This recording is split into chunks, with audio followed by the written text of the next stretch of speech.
It's the Exit 52 podcast, Instant Analysis, Sunday, March 31st. The door to the tomb was rolled back, but the Orioles bats did not emerge today versus the Los Angeles Angels, but they do take the opening series of the season 2-1 after the 4-1 loss today. They're back at it tomorrow, but it's me, Jake Louque. I'm joined by Eric. How are you feeling? Good. We thank everyone for being on with us. Sorry, I'm trying to pull up stats. I think Spenny said he's going to join us too, so don't be surprised if a wild Spenny appears. He might actually, he might be walking through my front door here. And for anyone wondering, I have not, I've been completely loafing around all weekend after we had our live show out on opening day. It was just a long whirlwind week for me, and literally just walking in the door from Easter brunch. So yeah, it's been a lot going on. Haven't really had a ton of time to get the setup back together. It does take some time, but we will be back and ready next time we're recording here. But yeah, just chilling in the living room. Watch the end of the game today. Listen to a little bit of it on the way back with Jeff and Brett. But here we are. Yeah, and again, like I say every single week, 2 out of 3. That's if you just win series, that's fine. Today's game, I'm already seeing people. I don't know if they're joking or not, but being like, "Oh, my day's ruined." We can't do this early in the season, boys. Not after the first 2 games they had like people complaining about the lot. Whatever. We're not doing that. Again, I mean, the opening 2 games went about as well as they, about as good as they could, and it was awesome to watch, and everybody produced, and today they just didn't. That happens, and that's baseball. Tyler Wells had it wasn't a bad start. It was a bad first inning, first and second inning. From there, he cruised. I think they said he retired 16 in a row at some point. And one of the runs, I don't even know if you would call it an earned one. It was kind of, I don't know if McCann had technically a throwing error to third there, but it bounced off the guy's Tookus, and then he kind of, made his way over to home plate. So really, I think he only had 3 earned. If I don't have the stats in front of me, but. And again, that's a play. I don't know what McCann is doing. I like McCann. I think he's a great veteran catcher. He's perfect for that position. It's like 0-2 with 2 outs. Wait, don't worry about that guy. Just get the guy at home plate. So that I didn't really understand. But again, here's Tyler Wells' line: 6 innings, 5 hits, 3 earned runs, 7 Ks, 0 walks. I think he threw 82 pitches, something like that. So again, I mean, he at the end of the day, when this game started and we saw how it was going, gave up 2 in the first, 2 in the second, and then they shut him down from there. But everyone was kind of, like, oh crap, all right, well, now we're gonna have to dip into the bullpen early, and they're already down a guy because Perez is on the IL, so it's going to be a long bullpen day, and it wasn't. He ended up saving the bullpen. They pretty much have almost a full rested bullpen. Who else went today? Cano, Tate, and Webb. Yeah. They all went an inning. It was clean except for Webb walked the guy. Cano gave up a hit, and Cano struck out a guy. But again, Tate, 1 inning. No hits, no runs, no walks, no strikeouts, no nothing. 4 pitches. Decent outing for him. But again, I mean, that's what it just comes down to. Bullpen is saved for a decent series against the Royals, who I don't know if you've seen what they're doing today. They were up 10-0 in the third against the Twins. So shout out to me for betting on the Twins money line to win. That was a fun one. But yeah, again, now Kansas City comes in there. It's just a bigger kind of picture of you look at that 2019 draft where the Orioles get Adley, Bobby Witt goes too. The Orioles get Gunnar later in the second round too. So it's a lot of talent from that draft. That draft produced Joey T as well. But yeah, that should be a fun series. Again, I mean, you could not ask for anything else from the Orioles the first 2 days. Yesterday's game was incredible. The opening day game was one of my favorite games I've ever been to. Just the obvious, the people going crazy, the bats going crazy, Corbin Burns going crazy. If you want to dive into Grayson from yesterday, go ahead. I could slobber him all day long with that performance. That was one of the more grotesque pitching performances I've ever seen. And I mean that in a good way. I did get warned by Instagram because I posted his highlight video and I said, "You're gross." And Instagram warned me and said, this is similar messages have gotten people banned. And I was like, I'm trying to call the guy gross. That's all I want to do. So Instagram is out to get me. But again, if either you or Spenny wants to dive into Grayson and that changeup yesterday, I would love to hear your guys' reaction of it because I can't stop thinking about it and drooling over it. Yeah, just went a clean 6, and it's basically like exactly what you wanted to see from him. And I think it's what, in a nutshell, I think what we saw from him in the second half of last year after he got the call back up, where he's got the stuff. He's a flamethrower. He's got that change up, which everyone was talking about, obviously. But can he show that kind of command? And really, it was going to be hard to follow up Corbin Burns and what he did on opening day. And I think he did it about as well as he possibly could have. And you love to hear Corbin Burns is kind of talking a little friendly shit, talking some smack to Grayson about his performance a little bit, which is really cool. It seems like he's gelling pretty well. Burns is, he's obviously not locked up long term, but he sees the vision. He's here to win a World Series just like the rest of these guys are. And Grayson coming into his own is going to be a huge, huge aspect of it. And bringing it back to today, it's really just one of those things. We're seeing some comments in here, people talking about, they're swinging at junk a little bit, just not good plate discipline. Overall, like if that's going to be the worst performance that you're going to see, I think you're probably going to be okay. I mean, you want to obviously get more than one run, and obviously it came on Gunnar, sitting there and with the bases loaded and taking a walk and everything, which is pretty hilarious and emblematic of the start Gunnar is off to, with the home run that he hit yesterday, with the performance that he put on opening day. Just a really, really good opening weekend of baseball. Spenny, what are your thoughts? Yeah, it was a strong debut at the yard there, and it's like the Orioles are striking out a ton. They've been able to foul off, work deep counts, see Gunnar at the top of the lineup, getting on base so much, 2 walks today, and just ripping, man. I mean, they seem pretty disciplined to me. I don't know what people expect. You're not going to have quality at bats every single at bat. You're not going to have 9 guys coming out of spring training buzzing well, but I feel like they did, man. Tony Taters has been locked in. Today, I thought Reed Detmers also pitched really, really well. He was painting. Yeah. He kept everything high. The Orioles have been golf clubbing a lot of low stuff, so it felt like Detmers, when you look back at his numbers, he does like to elevate the fastball a good bit, and that could be a weakness for the Orioles, the high fastball, and that is supposed to be an area that Colton Cowser does hit well. So someone that could inject more in that regard, but Detmers was painting that thing, corner, high, going high and low, able to really bunch of check swings at the top of the zone today. Like the guys just didn't know they were getting frozen there. So yeah, you got to tip your cap to them. Definitely changing eye level a ton.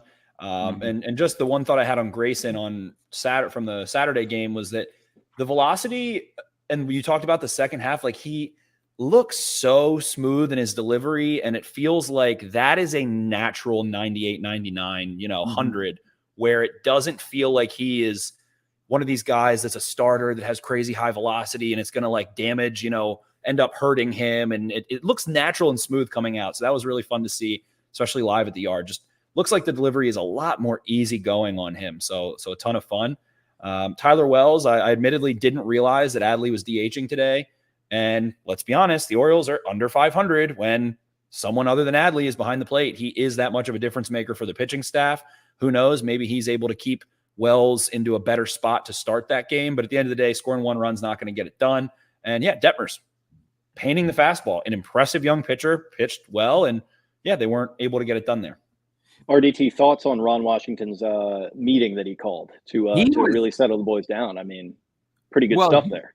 They called the team meeting last night, which again, I thought was just, that was just free content, like a team meeting after the second game in the NFL. That's like a team meeting after like the 2-minute warning in the first half. Taking the ping pong table out after a week 1, like 40-0 blowout. Exactly. But yeah, I mean, again, whatever he said seemed to work. I don't know. Again, they came out fiery in the first inning. They were, Spenny, was it you who said it? Somebody on Twitter was like, they're not letting the Orioles get in any deep cut. They're swinging at everything. They're just up there hacking. The Angels are, and it was working for them because, again, they were like, they're not, they got behind every single at bat. It seemed like the first 2 days, and they were like, listen, we're just going to go out there and swing, and whatever happens, happens. And that's what they did.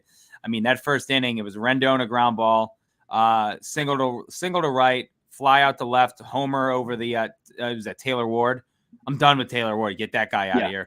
Home run to left, Drury struck out swinging.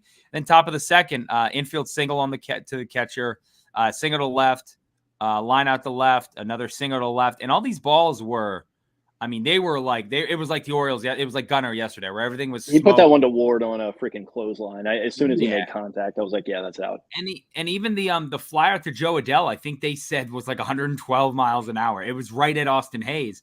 But again, Tyler Wells, the first 2 innings was not deceiving anyone. The bats were not being missed, and that came later on. And then maybe this is Tyler Wells' first start since before the All-Star break last year, I believe, or right after the All-Star break, because he had his whole arm thing. So, and I'm not counting spring training for that. But again, maybe it just took him it took him 2 innings to get settled in. And after that, he was fine. And like Spenny said, I mean, how many games you're going to win scoring 1 run? We saw the Tigers do it on opening day. You're going to win a couple, but not every, you're just not going to do it. It's not very often. So this is just baseball. This is what happens. Sometimes you do come out and for as good as their plate discipline looked yesterday, that's how the big 6th inning started yesterday. Mountcastle, I don't know if you guys watched it, but go back and watch Mountcastle's at bat to start that 6th inning.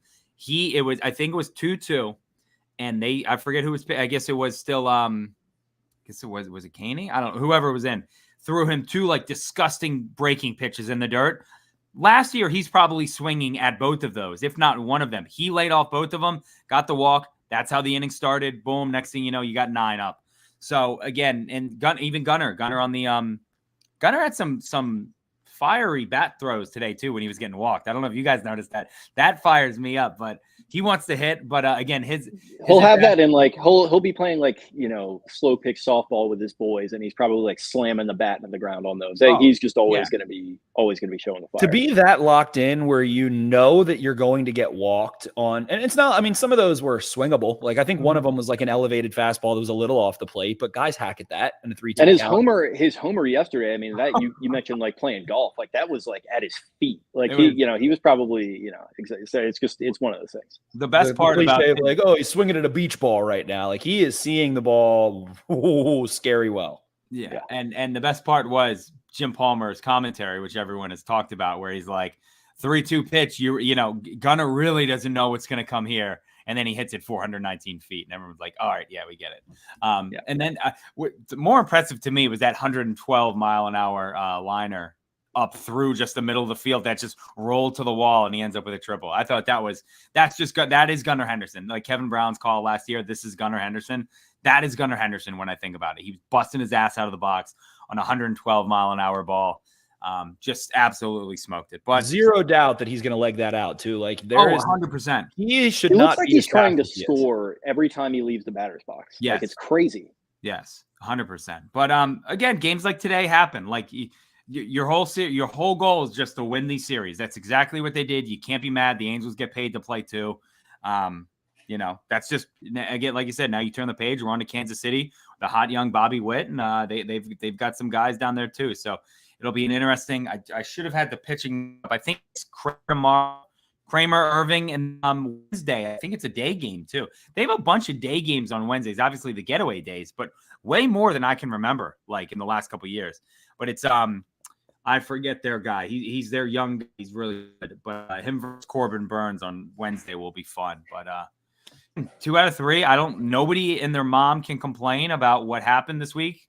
I think we all had a great time on Thursday. I know Friday I was feeling it. I laid down for a majority of the day during work.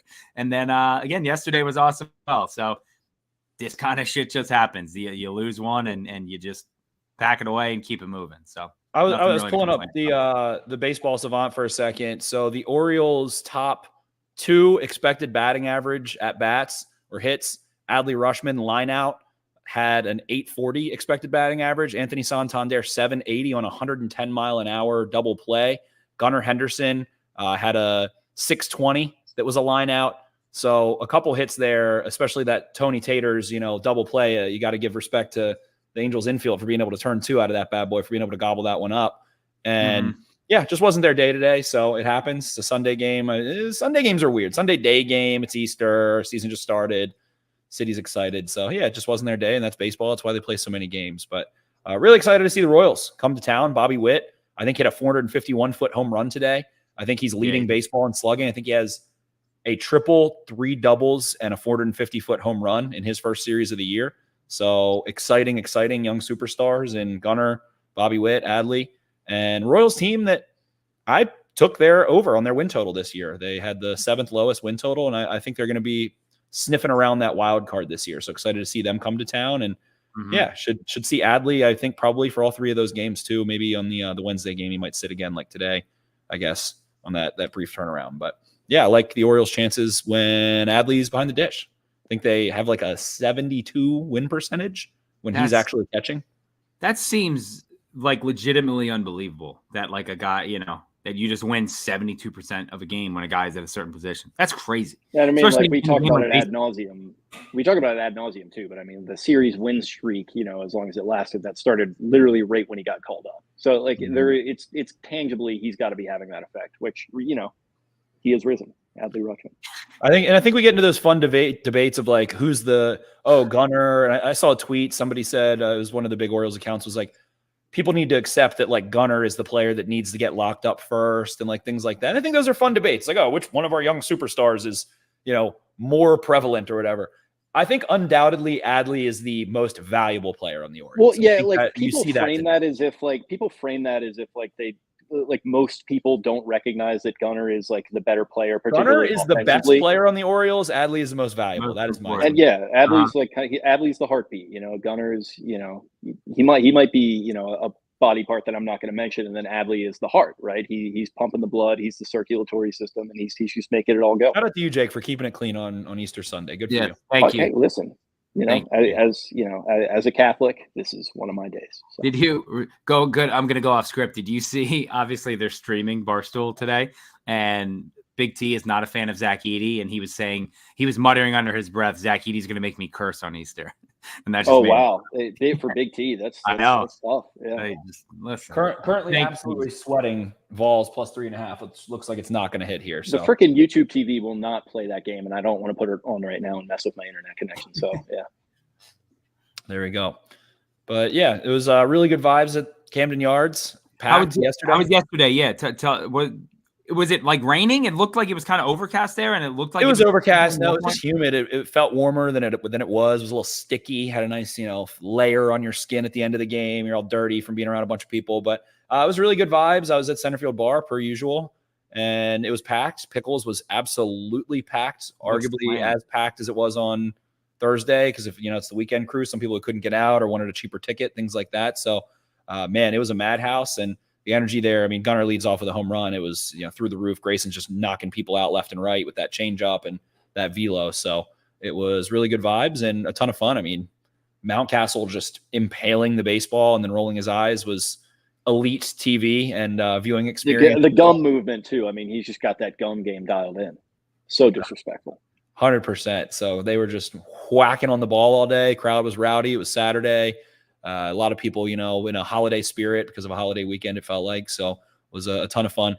It is expensive for beers at the ballpark this year. I will say that. It is very, very expensive for beers at the ballpark. How much were you? Again, you're at Centerfield Bar. How much are you paying? I think I got 6 beers, and it was $107. With no That's tip. Cheaper than I thought. I was paying like 15 in certain spots for like certain. I think it might have been like 2 seltzers or something. They were tall. I mean, it was tall boys. I got 4 tall boy Miller Lights. So those are 24 ounce, double beers. There is a certain movement among a certain sect of Orioles Twitter about, maybe circumventing. I don't believe that at all. Yeah. Listen, I'm just beers. Just throwing it out there. No, I mean, it's self-checkout, but I would never do that. No. We had a friend, my friend's brother used to go into the store. They like 5 of them would all walk into the store and they used to put the jerseys on and then they would all run out at the same time. And we'd be like, you really want to go to jail? You want to spend a night in Baltimore City jail for a Matt Wieters jersey? Like that's what you're doing right now? Spenny might do it for his 5th Gunner jersey that he's trying to get. He doesn't want to put I wish we had that on film last year. Him being like, if Gunner hits a home run, I'm running. I'm gonna. Was that you? That was you, right? Like, that was the first time you and I, Eric, hung out one-on-one. You're like, does anybody want to go to the A's game? Yeah. And it was, I think it was Grayson's first start of the year. That was the Mount. And I was like, if I go, I'm going to get a Gunner jersey from the ballpark. When I go to a game, he hits a home run in. And I think that was the first, or maybe there was a second game of the year I went to and he hit one early. And I was like, yep, okay. Went to the team store, bought a Gunner jersey.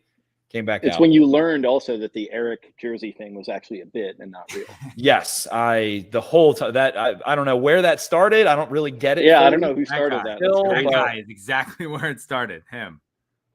I don't know what it is fueled by, but or the origin of it, but I know who. Yeah, who knows? I don't know. The mind of Jakey, he has risen.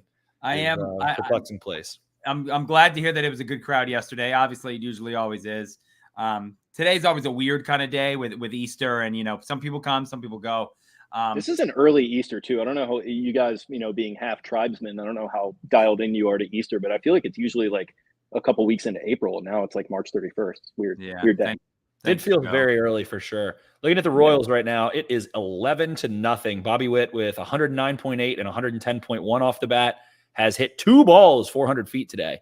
So boys are buzzing. Nelson Velazquez also smoked one. So Michael Garcia, I think, hit a home run. Kyle Isbell had a 400-footer. They are just crushing right now. So I'm excited for that series, man. Yeah, I was saying, you may not have been on, I don't know, I forget. But yeah, there's firepower. There's a lot of young firepower again, especially that 2019 draft. So it should be a good one. And again, this will be one where in a couple years they'll be like or in like a couple weeks. What? We're doing who's this now? What did you think about the Orioles game today? It was good. They lost, right? Yeah. Okay. But no, they'll be like she's just got it. She just takes series. That's all she's worried about. 2 out of 3. Pretty much.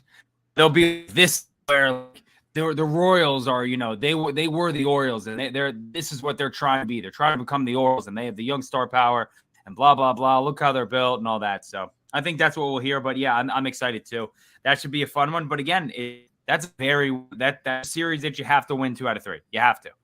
And then I believe they go to Pittsburgh for Pittsburgh's whole opening day, weekend, all that stuff. And I know a lot of people from down here are going up there too. But again, this week, just get 2 out of 3. Whatever you got to do. If it's Kramer and Corbin, keep it going. And then, and then again, just keep stacking wins. That's all you need to do. Absolutely. 100%. 2 out of 3. Didn't probably sweep, but they're due to. Well, that's why he says probably. It's never a lead pipe lock. It's never a guarantee, but probably. 2 out of 3. Probably. RDT. Okay. Is that all we got? Any final thoughts before we get out of here? Subscribe if you're watching. We'd love to have you on YouTube. Like, subscribe, all that good stuff. We've got our little cutie pie, our little Exit 52 mascot here. She's got some thoughts. She's ready to rip. She's got takes. Eric, why are you freezing her out? She's got takes. What was the Easter basket looking like this morning? Yeah, how'd the egg go? I got a full Easter basket full of Easter eggs. Oh, we like. What was your favorite candy in there? What was your favorite candy? The jelly beans. Yeah, jelly beans. That's an interesting. That's an Arditti right there. She's taking jelly beans. The Easter Bunny got a bellyache last night because they were eating much so many banana jelly beans, Laffy all the eggs. Well, no, that's not Easter, but the Easter Bunny definitely got a bellyache last night putting together all the eggs. We'll say that. Oh, I believe it. I'm sure, he was maybe getting into the candy too, I would guess, this particular Easter Bunny, Yeah. Okay. Definitely. Tummy aches. All right. That all we got, boys? Good weekend? Great weekend. Great opening to the season. Let's do it, man. Fired up. First one of these. We're going to be trying to do these every single series, trying to go live shortly after, as shortly as we can get into the studios. So keep an eye out for those. That means we'll probably be hopping in Wednesday. Maybe not during the day, but maybe, possibly. You never know.